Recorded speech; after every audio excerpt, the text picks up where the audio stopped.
wa Mungu. Baraka kwa wana wa Mungu. Imani yako mauzuri yatachange kwa sababu wewe utakuwa tayari umechange. Utakuwa sababu ya wengine kuja. Watu wa Mungu wote ni muamini Mungu ni wabarikiwa. Ni watu ambao wamebarikiwa. Ni watu ambao wamebarikiwa. Wote wanaomwamini Mungu ni watu waliobarikiwa. Na siko baraka zinafuatana nao. Tatizo ni nini? Kwa nini watu wengi wa Mungu hatuzioni baraka vile ambavyo Mungu amezinena kwenye neno lake au kwenye vitabu vyake vitakatifu? Tatizo ni kwamba watu wengi hatujajua vitu vipo kwa ajili ya nani. Amen. Yaani shida inaofanya watu wengi tuliokoka kuishi maisha umaskini ni kwamba watu wengi hatujui kwamba hivi vitu vilivyopo duniani ni vya nani. Halo? Halo? Na vipo kwa ajili ya nani? Hiyo ndio shida. Shida sio kwamba hauna maombi. Shida sio kwamba hauna bidii. Inawezekana na bidii kumzidi yule aliyefika mbali, ila wewe hujui. Na jambo usipolijua haliwezi kuwa sehemu ya maisha yako. Ili jambo liwe sehemu ya maisha yako ni sharti ulijue. Unapolijua ndio itakuwa sehemu ya maisha yako. Kwa sababu Biblia inasema ukijua kweli itakuweka. Maana kama hujaijua hiyo kweli hauwezi kuwa huru katika hilo unalotaka uwe huru. Mpaka ujue, ndipo ndani ya kujua siku kwako ndani ya maisha yako, uko ndani ya moyo wako, ndipo lile ambalo unataka uwe nalo linaanza kuwa sehemu ya maisha yako, kwa sababu tayari ulishalielewa. Bwana Yesu asifiwe. Hiyo ndio shida ya watu wengi. Hiyo ndio tatizo la watu wengi.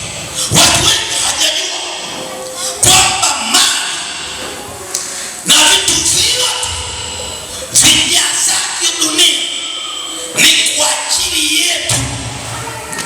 Bado wengi wanajua ni kwa ajili ya Mungu. Hiyo ndio tatizo. Yaani mtu anajua kwamba ni kwa ajili ya nani? Yako. Kama ukijua ni kwa ajili ya Mungu, inabidi sasa aidha ufe kama Lazaro, uende ukaviishi tu umekufa katika roho, au aidha Bwana Yesu pesa ufanye uingie roho, uwe roho, ndipo uweze kuviishi ukaishi katika ulimwengu wa roho, sio katika mwili, kwa sababu umesema ni vya Mungu. Haujavipa nafasi kwamba ni vya kwako. Bwana Yesu asifiwe sana. Lakini hivi vyote Mungu alivyoviumba duniani ni kwa ajili yetu sisi tuliopo duniani. Na ndio maana ukianza kuangalia Mungu alipokuwa anaumba dunia, ulimwengu mzima, alianza kuviumba vitu. Alipoanza kuviumba vitu, alipoviumba vitu akaviweka tayari. Sema amen. Alikuwa na viumba kwa ajili ya nani? Kwa ajili ya binadamu, ili aje avimiliki hivyo vitu na kuvitawala. Amen. Viwe vya kwake. Na ndio maana unakuja kuona mvua kabla haijanyesha, alikuwa anamsubiria mwanadamu kwanza kaamiliki, ndipo akapata kuinyekesha mvua katika ardhi hiyo ambayo amemweka huyo binadamu. Bwana Yesu asifiwe sana. Bwana Yesu asifiwe sana. Amina. Naomba tusome Mwanzo hapo. Hapo mwanzo Mungu aliumba mbingu na nchi. Kwanza ndio mstari wa kwanza anasema hapo mwanzo Mungu aliziumba. Hapo mwanzo Mungu aliziumba mbingu na nchi. Nayo nchi ilikuwa ukiwa. Nayo nchi ilikuwa ukiwa. Tena utupu. Tena utupu. Na giza lilikuwa juu ya uso wa vilindi vya maji. Giza lilikuwa juu ya uso wa vilindi vya maji. Roho ya Mungu ikatulia juu ya uso wa maji. Roho ya Mungu ikatulia juu ya nini? Juu ya uso wa maji. Juu ya uso wa maji. Mungu akasema. Mungu akasema Iwe nuru. Ndio maana tunawaambia iko siri kwenye maji, lakini watu waelewe. Sema amen.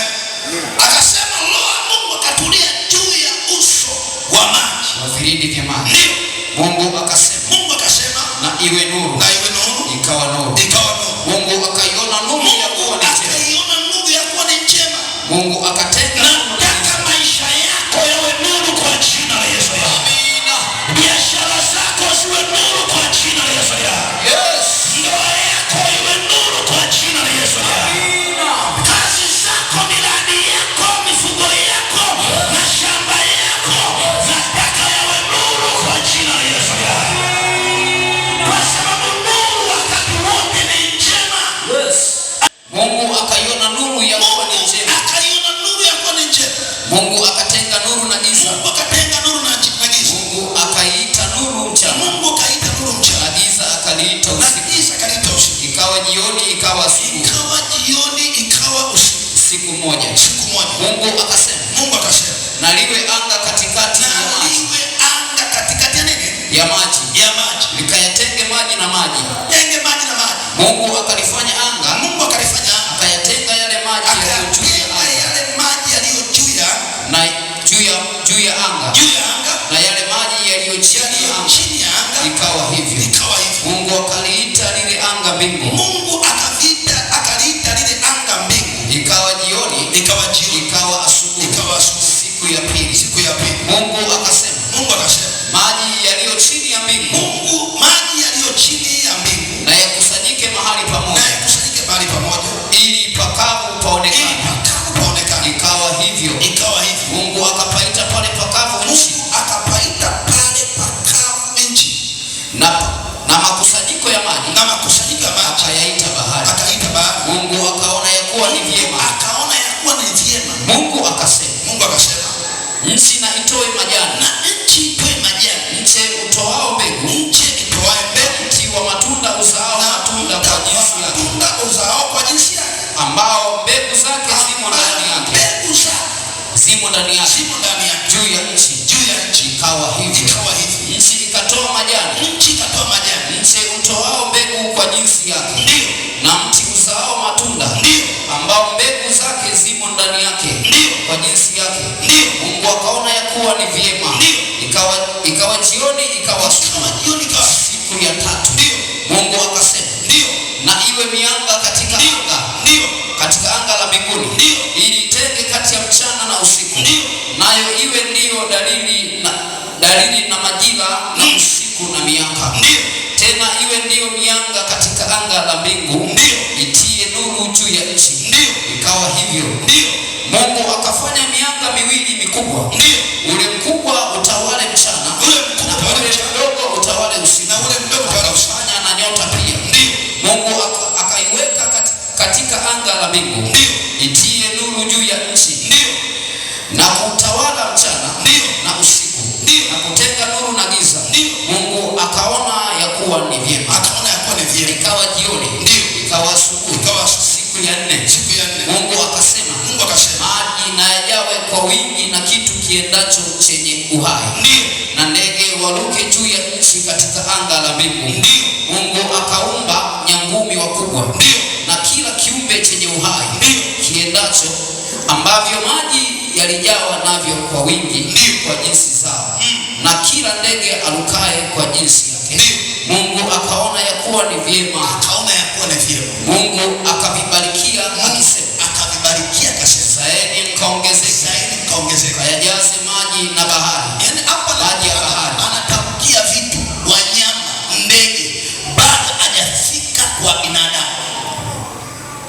Ndege na wazidi katika nchi. Ndege na wazidi katika bado. Programu ya mwanadamu bado. Ametangulia vitu. Yes. Ambavyo mwanadamu ndo aje kuvitawala. Amen.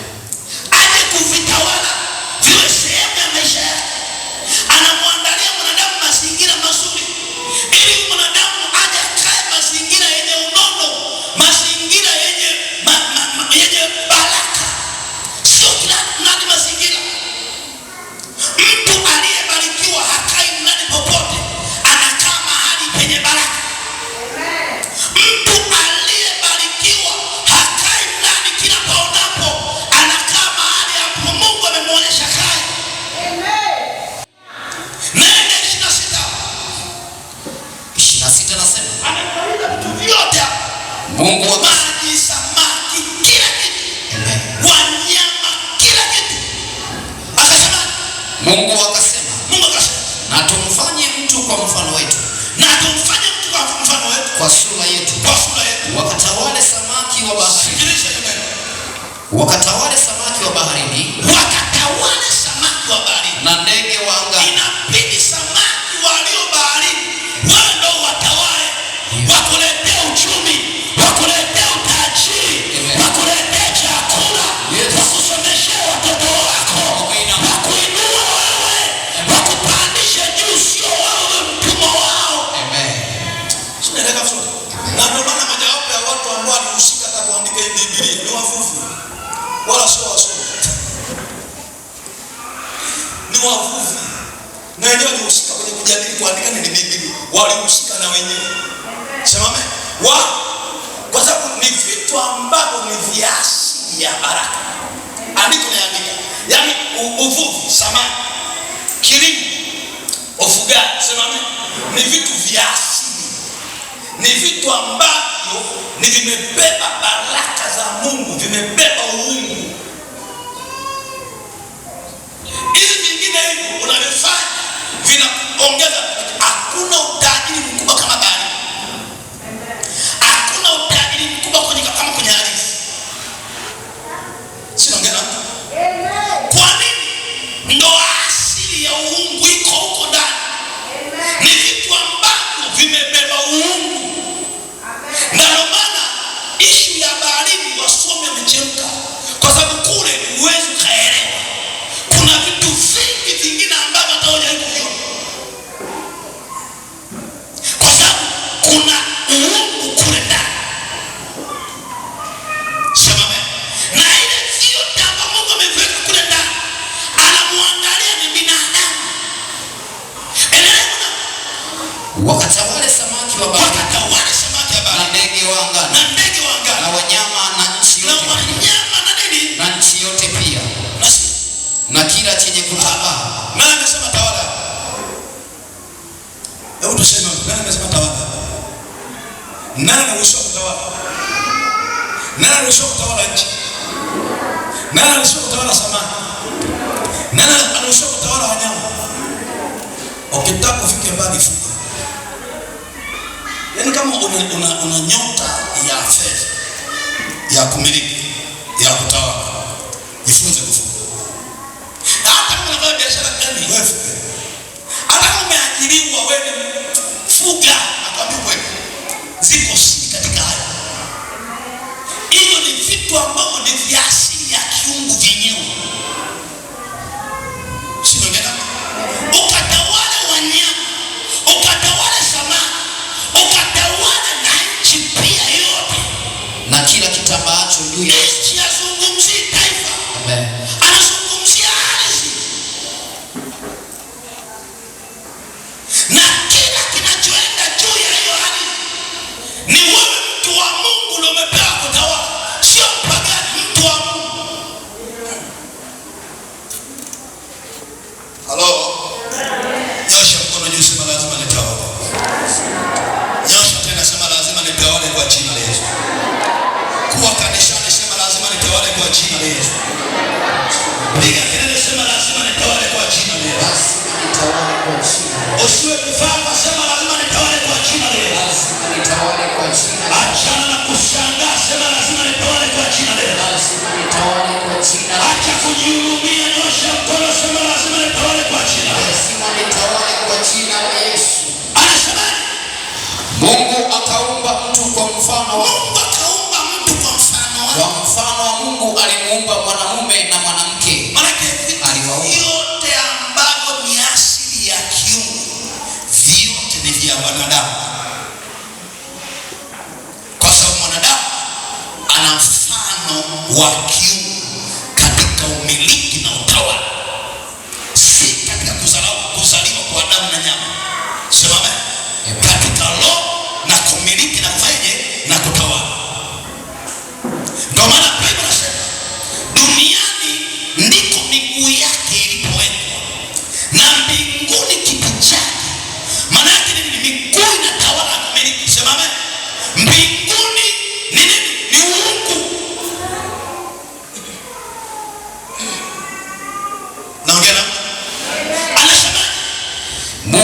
akawabarikia. Mungu akawaambia, kila jambo ambalo Mungu amelifanya ameacha na baraka. Hajafanya jambo lolote nje na baraka. Jifunze kujibariki. Jifunze kujisemea na baraka. Jifunze kujiona wewe ni mbarikiwa. Jifunze kujiona wewe sio mtu wa kawaida, ni mtu wa juu. Hata kama unaona waliokuzunguka wamekuzidi, lakini tambua nafasi yako ya kiungu kwamba wewe ni mtu wa thamani. Yes. Sema amen. Endelea hapo chini kidogo. Mungu akawabarikia. Mungu akawabariki. Mungu akawaambia, zaeni mkaongezeke. Kaijaze nchi. Yani kwa Mungu ni ongezeka, ni kuongezeka, sio kupungua. Yani sifa mojawapo ya Mungu ni kuongezeka, sio kupungua. Na mojawapo ya vitu ambavyo nimekataa kwenye maisha yangu ni kupungua. Nataka kila siku tuongezeke, tuwe tofauti, sio tupungue, no, tuongezeke. Haleluya. Endelea. Akasema zaeni mkaongezeke.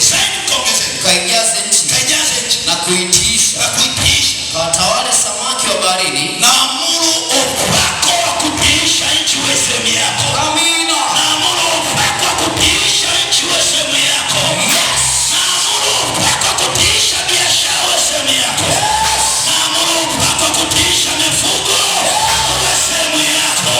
Naamuru upako wa kutiisha ofisi uwe sehemu yako. Kama una cheo, unapokea utiisho. Unapokea utiisho. Kama hauna jina kazini, lakini unapokea utiisho.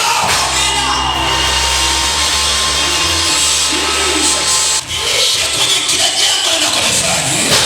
Ukatiishi kwenye mazingira yako. Ukatiishi kwenye biashara zako. Ukatiishi kwenye makazi yako.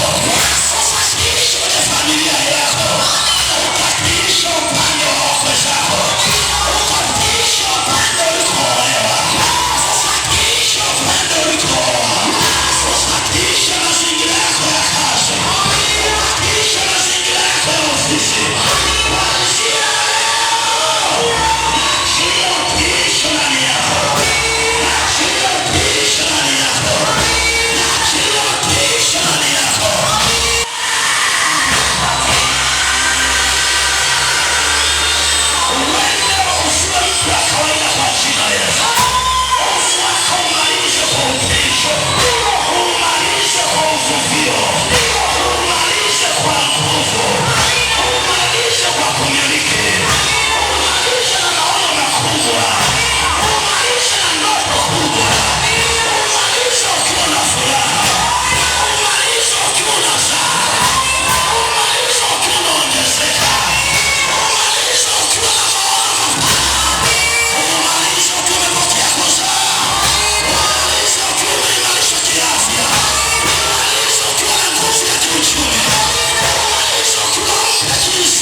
Japo leo inawezekana unacheka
uchumi wako, narejesha afya yako, narejesha nyota yako, narejesha tumbo lako, narejesha watoto na tumbo, narejesha manukato ya sifa, narejesha kipaji chako, narejesha hatima yako, narejesha nguvu yako, ile nguvu uliyopoteza, ile neema uliyopoteza, neema uliyopoteza, ile afya uliyopoteza, ile shina uliyopoteza, narejesha kwa jina la Yesu.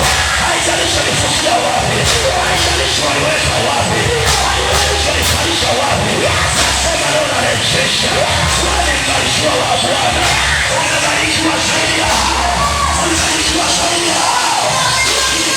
Hii wakati huu, wakati unakuwa hivyo, unabadilisha historia yako, unapita kwa majira yako. Wewe ni masikini, wewe ni malaya, unabadilisha historia yako. Unabadilisha historia yako. Malaya utakuwa Mungu, malaya utakuwa mwizaji, malaya utakuwa mhubiri, malaya utakuwa mtu wa Mungu. Unabadilisha historia yako. Wewe ungekuwa masikini, nafanya utajiri kwako. Familia yako ilizoulika kuanzia leo, nafusha sababu ya familia, nafanya heshima ya familia, isiheshimiwa kupitia wewe, napiga hatua kupitia wewe. Ulikuwa tembea na laana, usianze kutembea na baraka. Ulikuwa tembea na magonjwa, unaanza kutembea na afya njema. Ulikuwa tembea na kukataliwa, unatembea na kibali. Pokea kibali kazini kwako, pokea kibali kwa biashara zako, pokea kibali kwenye duka lako, pokea kibali ofisini kwako, pokea kibali kwenye ajira yako. Naachilia kibali kwa jina la Yesu. Naachilia kibali kwa ndoa yako, kibali kwenye ndoa yako, kibali kuanzia sasa, kibali kwenye mahusiano yako, kibali kuanzia sasa. Mungu anaishi, Mungu anatenda makubwa, anabadilisha historia yako, anabadilisha afya yako, anabadilisha uchumi wako, anabadilisha uzao wako, anabadilisha masomo yako, anabadilisha moyo wako. Anakataya na hasira.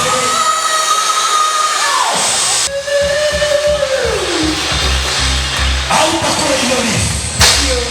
Wewe ni mtu mkubwa, acha kujidharau.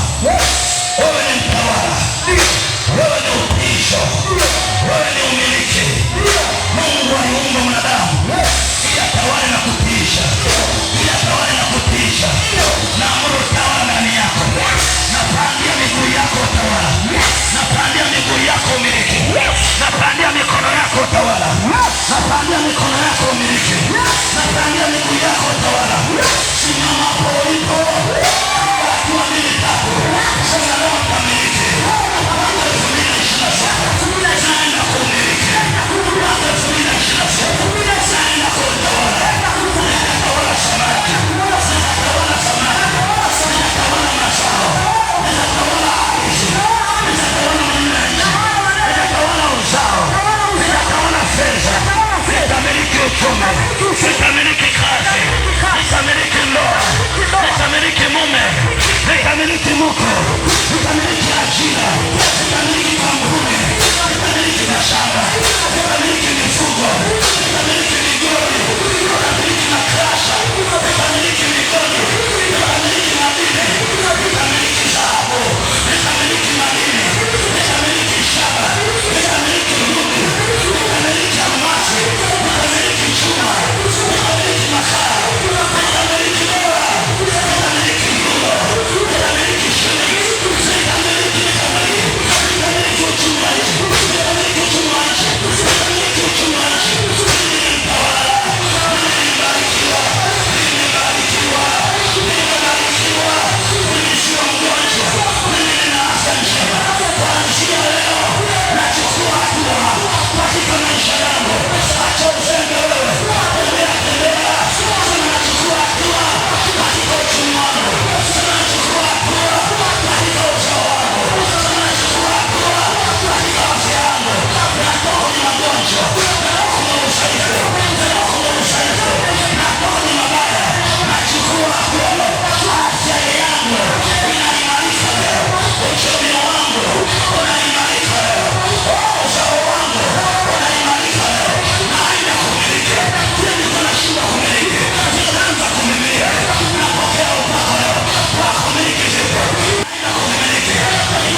uchumi wa Tanzania, uchumi wa Tanzania, ukasema maisha yangu, uchumi wa Tanzania, ukasema maisha yangu, uchumi wa Afrika, ukasema maisha yangu. Sema mimi ni chombo chenye baraka ndani yake kisichoharibika. Sema mimi ni mlisi wa milima ya Mungu na vitu vya Mungu. Sema mimi vitu vyote alivyoviumba Mungu ni kwa ajili yangu. Sema mimi mahali pangu nimebarikiwa, mifugo yangu imebarikiwa, nyota yangu imebarikiwa, watoto wangu wamebarikiwa, uzao wangu umebarikiwa, afya yangu imebarikiwa, na shamba yangu imebarikiwa, mifugo yangu imebarikiwa. Sema sitakufa kabla ya umri. Nakataa kufa kabla ya umri, kufa kabla ya umri. Nakataa leo, mimi nitakufa kwenye umri wa miaka 100. Sitakufa kwenye umri wa udogo, wa kijana, wa utoto, umri wa kati. Nakataa, sitakufa kwenye umri wa miaka ya katikati. 100 nitalala nikiwa na miaka 100 nikiwa na nguvu. Ona macho yangu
upae, kiuchumi upae, kindoa upae, pokea kupaa, kimasomo upae, kiajira upae, kimiradi upae, pokea kupaa, kihuduma upae, pokea kupaa, mashamba, mifugo, pokea kupaa, kimasomo, pokea kupaa, pokea.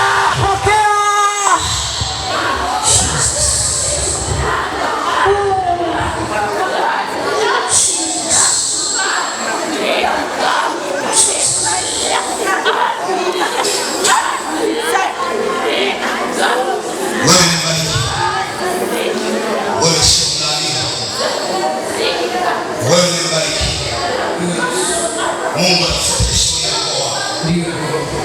Kwenda waliona hawakuiona kesho yako.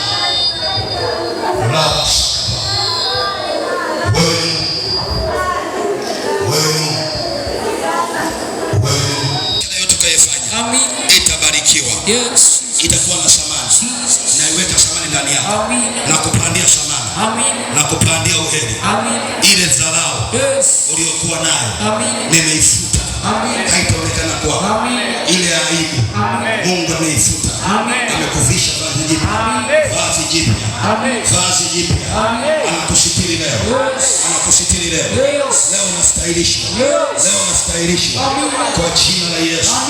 Heshima ya familia itatokea kupitia wewe. Itaonekana kupitia wewe. Unaenda kuwa kielelezo. Unaenda kuwa ushuhuda. Unaenda kuwa manukato kwa